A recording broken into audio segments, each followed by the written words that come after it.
It started like any other weekday morning. I was midway through a video call with a client, camera on, headset in, coffee in hand, when my screen froze. Then black. No sound, no video, no internet. I figured it was a quick outage. Maybe a squirrel got brave again, so I rebooted everything like clockwork. Nothing. I stepped outside for a second, phone in hand to check signal, and that's when I caught it. Karen, standing across the street in her robe, arms crossed, staring right at my house like she'd just won a round of silent bingo. She wasn't subtle either. She smiled, not the friendly kind, but the smug, I know something you don't kind. That's when it hit me. This wasn't just a random tech glitch, not in our neighborhood, not with Karen lurking like she was waiting for something to crash. I circled around my house, gut telling me to check the cable box. Now let me say, I'm not some paranoid guy who suspects everyone, but when your internet dies and your nosy neighbor looks like she just pulled off a heist, your instincts start pinging. And there it was. The little panel on the side of my home where the cable feeds in had fresh scratches on it. The screws weren't aligned the way they used to be. One was missing entirely. I crouched down, opened it up, and boom, a snipped wire. Clean cut, not chewed, not frayed. Someone had actually gotten in there and cut it. On purpose. My blood started to boil, but before I could lose it, I noticed something else. Tiny black scuff marks in the grass, like from dress shoes or boots. Not work boots though, clean ones. Too clean, and just faint enough to lead away from my house. I followed the faint shoe prints across the yard, past the hedge that separates my lawn from the community clubhouse. That's when I remembered. Only a handful of people have keys to that utility box. Karen didn't, but the HOA president did. And suddenly, the weird silence I'd been getting from him all week made way too much sense. No returned calls, no responses to emails. It was like he vanished the second things got suspicious. I stood there for a second, heart thumping, staring at that hedge like it had secrets. My gut was screaming now. This wasn't just sabotage, this was coordinated. And what I didn't know then was that someone else was already listening. From the inside. When I saw the cable wire cut clean like that, something in me snapped. Not with anger, at least not yet, but with curiosity. The kind of itch in the back of your brain that won't stop scratching until it gets the truth. I didn't go storming off to Karen or calling the HOA president just yet.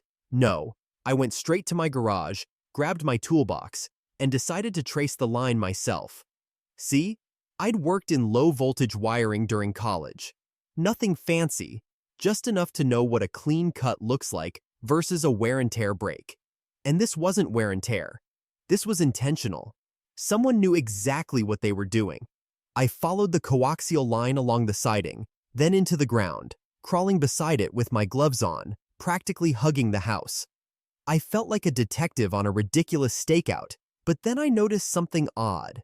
About 10 feet in, the cable split. That's right, split. A hidden junction box buried under a thin layer of dirt and grass. I nearly missed it, but my trowel scraped plastic, and when I brushed it clean, there it was, an illegal-looking splitter with an extra cable branching off. That's when my heart started pounding. There should have been no reason for a splitter there, especially one that sent another feed off toward the clubhouse. And that cable was not placed by my provider. I know this because I called them earlier when my internet went out, and they confirmed that the signal to my house was fine from their end. They even sent a tech out to check the exterior lines, and according to him, nothing on their records showed a second feed running from my house to anywhere else. So now not only had someone cut my cable, they'd used it to feed something else. I couldn't breathe right for a second. Was someone leeching off my internet? Spying on me? Listening to my calls? Watching my cameras? My stomach dropped, because suddenly it wasn't just about the internet anymore. It was about what was being taken through that line and why someone wanted to silence me. I didn't tell anyone what I found, not yet. Instead, I quietly bought a pair of discrete trail cams and set them up facing the cable box and that buried junction. Motion triggered, silent, just to see if anyone came back. And guess what? They did. 2 nights later, around 1:47 a.m., I got a notification on my phone, motion detected. I sat up in bed and opened the app, and there they were, Karen and the HOA president. With flashlights, gloves, and something small and metallic in his hand, Looked like a frequency reader or some kind of RF detector. I watched in frozen horror as they popped the box open like it belonged to them, fiddled around, whispered to each other, then walked off like they were taking out the trash. That was the moment I knew I wasn't dealing with nosy neighbors or HOA power trips. This was calculated. And the worst part? It was happening right under everyone's noses. The next day, I took my footage and my gut instincts straight to the local precinct. I didn't make a big scene. I just walked in and asked if I could talk to someone about suspected cable tampering. They assigned me to a young officer who looked half bored until I showed him the video. His eyebrows lifted a little. Then he asked if I'd mind waiting a moment. 10 minutes later, a plainclothes detective came out, introduced himself, and asked if I could step into a back room. That's when I knew I wasn't overreacting. I laid out everything. The cut cable, the junction box, the late-night visits, the extra line running toward the clubhouse. I expected maybe a warning letter would be sent out or a slap on the wrist. Instead, the detective leaned forward and said something I still hear in my sleep. "You didn't know? That line was already tapped. By us." My whole body went cold. "Wait, what?" I asked, almost laughing. He nodded. "There's been an ongoing investigation, and you just stumbled right into the middle of it." Apparently, the HOA had been under quiet surveillance for months. The police had received anonymous tips about misuse of community funds, illegal surveillance, and even wiretapping. They couldn't pin anything yet, not without hard evidence. So they got a warrant and tapped certain lines coming in and out of the HOA office and clubhouse, hoping to catch something. What they didn't count on, though, was someone in the HOA rerouting a signal through my house. That's right. They used my personal cable to create a piggyback line, one that looked like just another resident's feed, totally untraceable to outsiders. That's why they cut me off. I'd gotten too close to discovering the bypass they'd built through my property. I was just a tool to them, an extension cord. And now, they knew I knew, because I caught them on camera. The detective asked me not to say anything. "Just act like you're still confused. Don't fix the wire yet. Don't confront them. We're building a case." I agreed, not because I was scared, though honestly I was, but because I wanted to see how far they'd go. Over the next week, I kept pretending to be the clueless resident with no internet. I even left Karen a fake friendly voicemail asking if her service was out too. She replied with her usual passive-aggressive tone. "Oh no, ours is fine. Must be something on your end." Yeah, sure, but I didn't bite. I just waited. Meanwhile, the police were setting up something big. They planted a decoy device near the cable box, some kind of signal reader that looked like regular hardware, hidden in plain sight. I watched from inside my window every night like clockwork. Then, 2 days later, they returned. Karen and the president. Same time, same gloves. But this time, they weren't alone. Across the street, in an unmarked black SUV, the detective sat with his team watching everything. The moment Karen reached into the box to mess with the decoy device, the SUV lights flashed, doors flew open, and everything erupted in chaos. "Police! Hands where we can see them!" Karen screamed like she'd seen a ghost. The HOA president bolted 3 steps before getting tackled. It was surreal watching it unfold in my own front yard. They were cuffed right there on my driveway, under my security camera, which had a perfect angle for the whole neighborhood to see. You'd think that'd be the end of it, but what happened next? That was the real shocker. Because when the officers began searching their bags and phones, they found more than just tools and tampered wires. They found logs, lists of residents, addresses, notes beside names like "against pool renovation, pays late," reported Karen. They'd been tracking and targeting people, using surveillance to control votes, squash dissent, and blacklist anyone who stood in their way. And my name? Highlighted, underlined, with a big bold, "Snoop, watch closely," next to it. I nearly laughed when I saw it. Karen had no idea her obsession with micromanaging the neighborhood would land her in the middle of a criminal investigation. But as satisfying as it was to watch them hauled off, I had a feeling this was just the beginning. Because according to the detective, this is way bigger than just your block. He wasn't kidding. Apparently, other residents had experienced strange outages too, electrical, water, even security system failures, all coinciding with complaints against the HOA. Some had been too scared to speak up. Others assumed it was coincidence. But now, with Karen and the president caught red-handed, people were finally stepping forward. And the police? They were loving it. They opened a full-scale probe into the HOA's finances, backdoor votes, and board appointments. The wire tampering was just the crack in the dam. The whole structure was about to come down. And it all started with one cut cable and a suspicious smirk from a neighbor who thought she was untouchable. But here's the wild part. It's what happened after their arrest that really turned things upside down. Because just when I thought the worst was behind me, something else happened. I got a visit from a man I'd never seen before. Tall, serious, with a badge but no uniform. He wasn't local, and what he told me made my heart race all over again. He said, "There's another group involved, and your house may have been used as more than just a signal pass-through." I asked him what that meant. He said they believed Karen and the HOA president were working with someone outside the neighborhood, someone who had a reason to spy on specific residents, maybe for money, maybe for leverage. And my property had the perfect location for the access point. That's when the real fear set in, because if it wasn't just HOA corruption, if this went beyond petty politics and Karen's thirst for control, then I had been dragged into something far, far darker. And I still didn't know who else was watching, but one thing was for sure, I wasn't backing down now.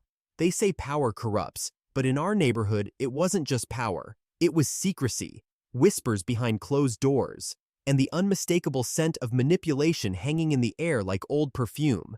Karen, the self-proclaimed queen of our HOA, had always had a suspicious grip on things. Too much influence, too much control. But it wasn't until people started noticing the HOA president's behavior change that suspicions really started simmering. This was a man who once ran the board with some degree of fairness, but after a few months of Karen constantly dropping by his house to discuss neighborhood issues, things took a turn. Fines for random violations skyrocketed, but only for people Karen didn't like. Rules were enforced selectively, and somehow, Karen always seemed to know about decisions before they were announced. It didn't add up, but no one had proof until a nosy neighbor with a dash of curiosity and a good pair of binoculars decided enough was enough. That neighbor was Miss Bessie, 68, sharp as a tack, and completely unimpressed by Karen's holier-than-thou attitude. She lived directly across from the HOA president and had a front-row seat to all the after-hours meetings Karen had been attending. At first, she chalked it up to boring board business. But one Tuesday evening, Miss Bessie saw Karen walk in with a stack of what looked like HOA complaint forms, then leave 3 hours later with a suspicious smile and a bottle of wine under her arm. That didn't scream professional. The next night, she brought out her old camcorder. What she recorded over the course of 2 weeks was enough to make your jaw drop. Karen arriving after hours, staying long into the night, sometimes laughing on the porch, once even yelling at someone over speakerphone about how the board better back her up or else. Miss Bessie uploaded it all onto a flash drive and handed it straight to me with a smirk. "I think your little friend is playing house and politics," she said. And boy, was she right. Now, I wasn't exactly the quiet type. The moment I saw those recordings, something in me snapped. I'd been fined for having a decorative wreath on my door. Meanwhile, Karen was out here playing puppet master with the very people issuing those fines. It wasn't just the hypocrisy, it was the smugness. The way she always strutted around, daring anyone to question her, because she knew she was untouchable. Or at least, she thought she was. So I called a few neighbors together. We watched the videos as a group. The room was dead silent, except for the occasional shocked gasp. One video had Karen discussing how she planned to get rid of the troublemakers by using technical violations as weapons. Another showed her pushing the HOA president to ignore a petition signed by 30 residents, my petition, the same one that mysteriously went missing from the meeting agenda. Now it made sense. Karen wasn't just manipulating the rules, she was rewriting them behind everyone's backs. But even with all that footage, we knew confronting her head-on would be tricky. Karen was a master of twisting words, crying victim, and spinning narratives. We needed something stronger, something that couldn't be waved off as taken out of context.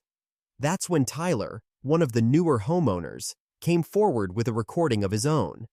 He had installed a video doorbell that had accidentally caught audio from the sidewalk. In it, Karen and the HOA president were heard discussing which homeowners to target next. It was casual, calculated, and cold-blooded. "That guy with the truck," the president said. "He's an eyesore." Karen chuckled. "Write him up. I don't care if it's a leaf out of place." That guy? My neighbor Jeff, who had just received a violation for having his garbage bins out an hour early. Suddenly, every strange fine, every ignored complaint, every dismissed request, it all clicked into place. They weren't just enforcing the rules, they were weaponizing them. We decided to take this to the next HOA meeting, but not with a dramatic confrontation. No, we had a better plan. We printed transcripts, prepared a timeline, and handed out flash drives with the video files to everyone attending. We didn't say a word during the meeting's start. We waited, patiently, let them go through their smug little agenda. And then, when they opened the floor to community concerns, we let it all drop. One by one, neighbors stood up and spoke, calmly, clearly, factually. Each one referenced a specific recording, a specific fine, a specific betrayal. Karen's face went pale. The HOA president stammered. And then someone in the back yelled, "Play the audio!" And we did. The room was filled with their voices, uncensored, unedited. When the clip ended, the silence was deafening. But here's the kicker. It didn't end with a confession or a tearful apology. Karen stood up, flustered and furious, and tried to spin it. "These are private conversations. This is harassment," she shouted. The president mumbled something about context and misinterpretation. But the damage was done. No one bought it. The board was forced to schedule an emergency vote of no confidence. The HOA president resigned within a week. Karen, she didn't go down without a fight. She tried calling lawyers, crying to the local paper, even accusing Miss Bessie of stalking. But nothing worked. Her reputation was shredded, her influence gone, and her smug little smirk replaced by the hard realization that she'd been caught red-handed, and there was no talking her way out this time. And just when we thought the neighborhood could finally breathe again, a strange letter showed up in my mailbox. Anonymous, no return address, just one sentence. "You think you've won, but you don't know the whole story." That was the moment I realized. Karen wasn't done yet, and whatever she had planned next, we weren't ready for it. Not yet. It's often said that the walls have ears, but in our neighborhood, the walls also had cameras. And I'm not talking about the surveillance systems most people have on their front porches. I'm talking about the real deal, eyes and ears everywhere. You see, after everything that had gone down with Karen and the HOA president, there was a sense of tension in the air. People were talking, but this wasn't the usual gossip you hear at the local diner, or the kind of neighborhood chit-chat you hear while walking the dog. No, this was a powder keg. The truth had been laid bare, and people weren't happy. The wheels were in motion, and something big was about to happen. What Karen and the president didn't realize was that while they were busy spinning their webs of lies, the net was already tightening around them. It all started with an anonymous tip. Someone from the inside, someone close to Karen, had gotten fed up with the games she was playing. They knew what was happening behind the scenes, and they knew that if they didn't step in, things were going to get worse. They had seen the way Karen manipulated the HOA, the way she played the president like a puppet. But this tip wasn't about cleaning up the mess Karen had created. No, this tip was something far more serious. It was about corruption, blackmail, and a tangled web of illegal activities that had been going on right under everyone's noses. You see, Karen wasn't just running the HOA like some petty dictator. She had taken it to a new level. There were things that even I didn't know were happening. Things that went far beyond homeowners' rights and neighborhood regulations. One evening, as the sun set and the neighborhood settled into its usual calm, the phone rang. It was a number I didn't recognize. I answered, and a voice on the other end introduced themselves as Officer Daniels. My stomach churned. "We need your help," he said. And in that moment, everything shifted. They were building a case, and they needed me to play a part. "We're going to catch her red-handed," Officer Daniels continued. "We've been tracking her for months, and now it's time to pull the trigger. But we need someone she trusts, someone she'll never see coming." I felt a lump form in my throat. They wanted me to play a role in bringing her down. At first, I didn't know if I could do it. The weight of what I was being asked to do felt enormous, but after everything Karen had put me, and the whole neighborhood through, I knew what I had to do. This wasn't about revenge, it was about justice. Over the next few days, the plan was set in motion. Karen, like most people, was overconfident. She thought she was untouchable. She had manipulated enough people, twisted enough rules, and avoided enough consequences to believe she was above the law. But what she didn't know was that we were already a step ahead of her. The sting operation was already underway. Karen's schedule was predictable. She'd meet with the HOA president every Tuesday evening to finalize their plans, and by Thursday, the fines would start rolling in. But what she didn't know was that the police had been tracking her movements for weeks. Officer Daniels had made sure that every illegal move, every shady deal, every fine that was being manipulated or fabricated, every single one, had been documented. The police had tapped her phone, bugged her meetings, and set up undercover officers to keep her under surveillance. What she thought were harmless private meetings were now being watched by eyes that she never expected to be there. The final pieces of the puzzle were in place, and Karen had no idea what was about to happen. She was about to walk right into a trap. It all came together one Thursday evening, during one of her usual secret meetings with the HOA president. The police had been keeping an eye on their little hideaway for months, and tonight was the night they had been waiting for. I had been briefed on every move, every detail of the plan. I knew exactly when to make my move. As the time neared, my nerves started to spike. This wasn't just about exposing Karen. This was about sending a message to the entire neighborhood. No one was above the law, not even the self-proclaimed queen of the HOA. I received a final call from Officer Daniels. "It's time," he said, his voice calm but urgent. "We're going in." And just like that, the plan went into motion. I headed to the location where the meeting was taking place, trying to act casual, trying to blend in. I wasn't sure if Karen had seen me earlier in the day when I passed by her house, but if she had, she didn't seem to give me a second glance. She was too busy thinking she was untouchable. I watched from a distance as Karen and the HOA president entered the house. The lights flicked on inside, and the front door closed behind them. But what they didn't see were the officers already positioned, ready to strike. And then it happened. A few minutes after they entered the house, the unmistakable sound of sirens filled the air. It was quiet at first, just the hum of distant police vehicles. But then, the sound grew louder, closer. I could feel my heart in my throat as the officers moved in. Karen and the HOA president had no idea what was coming. As the officers surrounded the house, the door slammed open, and the chaos began. Karen's voice, shrill and demanding, echoed in the night air. "What is this? What's going on?" she screamed. "You can't do this!" But the officers weren't listening. They already had the evidence they needed. And just like that, Karen's world came crashing down. She was arrested, caught in the act.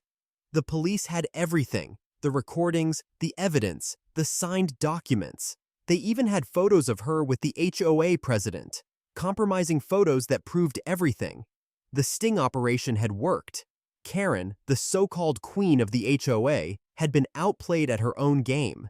And as she was led away in handcuffs, the realization hit her. She had walked right into the trap. She had no idea that her own arrogance, her own sense of invincibility, had been the very thing that brought her down. The neighborhood, which had been held in fear and tension for so long, finally exhaled a collective sigh of relief. The fight wasn't over yet, but it was a victory. One of the worst threats to our peaceful existence was behind bars. But even as Karen's fate was sealed, I couldn't shake the feeling that something even bigger was brewing in the background. Because if Karen had been this dangerous, what else was going on that we didn't know about? What other secrets lay beneath the surface, waiting to be uncovered? The story was far from over, and this chapter was just the beginning. The dust had barely settled after Karen's dramatic arrest, but what followed was nothing short of a chaotic whirlwind. I thought the worst was over, but I quickly realized that this was just the beginning. The entire HOA system, which Karen had so skillfully controlled, was in disarray. No one could quite believe what had happened. The woman who'd run the show for so long, pulling the strings from the shadows, was now sitting in a jail cell, and the ripple effects were felt throughout the entire neighborhood. As word spread about Karen's arrest, people began to talk, and they talked a lot. At first, it felt like a small victory, like a sudden release of tension after years of oppressive rules and fines. But soon, it became clear that Karen's hold over the HOA board was not only deep, it was entrenched.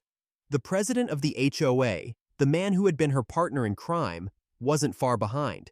When the police got to him, they found more evidence than they ever expected. His name had been on nearly every shady transaction, every illegal fine that had been imposed on innocent homeowners, and it was all exposed. The entire board was under investigation, and no one knew who to trust anymore. In the wake of their downfall, there was a scramble for power. The HOA members who had been too afraid to speak up now found their voices. Neighbors who'd been silenced by Karen's iron grip were suddenly emboldened. No longer would fines be handed out for the color of your mailbox or the type of grass you grew in your front yard. No longer would people be bullied into submission. It was a complete turnaround. But, as you might expect, with change came chaos. New elections had to be held, and people began jockeying for position. Some former allies of Karen tried to maintain control, but their attempts were futile. Trust had been shattered, and anyone associated with Karen was immediately suspect. It wasn't just about who would run the HOA anymore. It was about restoring some semblance of order to a community that had been ripped apart by corruption. As for me, well, I watched the entire process unfold, and while I was happy to see the power dynamics shift, I couldn't help but wonder what the cost would be in the long run. The neighborhood was changing, but so was the way I looked at everything. I was no longer just a bystander in the HOA's games.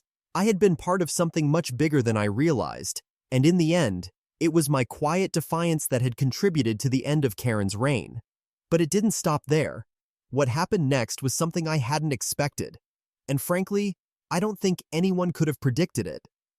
As I was sitting at home, trying to digest everything that had happened, my phone buzzed. I looked at the screen, half expecting more bad news, but it wasn't what I thought. The notification came from my cable provider.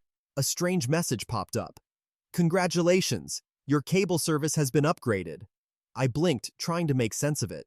I had no idea what was going on. You see, I'd had some minor issues with my cable service in the past, but nothing major. So when I clicked the link to find out more, I was shocked by what I saw.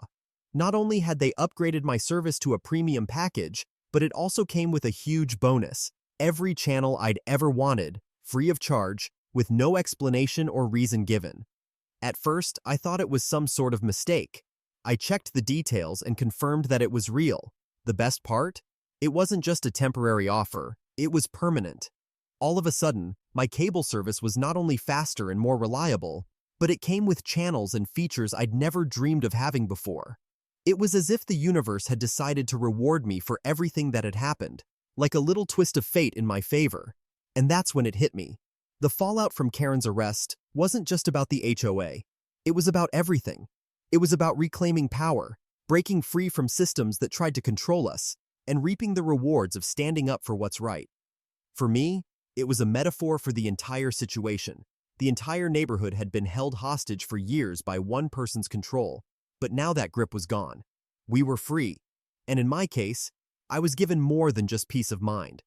I was given a little extra reward, a bonus I hadn't expected. But the story doesn't end there. While Karen and the president were left to deal with the consequences of their actions, the rest of us had to figure out how to move forward. The damage was done, but there was still hope. The community was healing, slowly but surely, and while some old wounds would take time to mend, things were undeniably better. The neighborhood was no longer a battleground. It was a place where people could speak freely, breathe a little easier, and know that they weren't going to be manipulated or controlled. And that's the most important part of this story. It's not just about Karen's downfall or the shaking up of the HOA. It's about what we learn from it. It's about understanding that standing up for what's right, even when it seems impossible, can lead to real change. It's about knowing that when the system seems broken, you have the power to fix it. And maybe, just maybe, you'll get a little extra bonus along the way. So, if you've made it this far and you're enjoying this roller coaster of a journey, don't forget to like, share, and subscribe. This story is just one of many, and trust me, there are plenty more where this came from. If you want more incredible stories of how ordinary people are challenging the system, breaking free from control and winning big, then hit that subscribe button and join the community. You don't want to miss what's coming next. The story doesn't end here, it's just getting started.